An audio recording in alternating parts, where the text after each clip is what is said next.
तर आज आपण बघतोय खुसखुशीत चणा डाळ वडे। त्यासाठी मी 3 ते 4 तास डाळ भिजत घातली होती। स्वच्छ पाणी नितळण्यासाठी साईडला ठेवून देऊया। आता एक मसाला बनवून घेऊया। त्यासाठी आपल्याला लागणार आहे अख्खे धणे, जिरा, बडीशेप आणि काली मिरी। हे आपल्याला खलबत्त्यामध्ये जाडसर वाटून घ्यायचं आहे।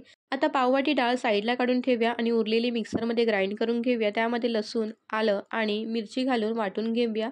आता वाटून झालं की त्यामध्ये चणा डाळ, कांदा, कढीपत्त्याची पानं, कोथिंबीर, वाटून घेतलेला मसाला, 2 चमच तांदळाचं पीठ, हिंग आणि मीठ घालून व्यवस्थित मिक्स करून घेऊया। आता यामध्ये 1 चमच गरम करून तेल घेतलं। तेल घातल्याने वडे खुसखुशीत होतात। तर हे बघा, आपल्याला पाहिजे त्या साईजचे आपल्याला वडे इथे तयार करून घ्यायचे आहे। तेल चांगलं मीडियम गरम असताना हे आपण फ्राय करून घ्यायचे आहेत। लो फ्लेमवरती आपल्याला हे 4 ते 5 मिनिटं कलर चेंज होईपर्यंत फ्राय करून घ्यायचे आहेत। या वड्यांसोबत खाल्ली जाणारी सिक्रेट चटणीची सुद्धा रेसिपी दाखवली आहे। त्यामुळे यूट्यूबमध्ये जाऊन पूर्ण व्हिडिओ नक्की बघा।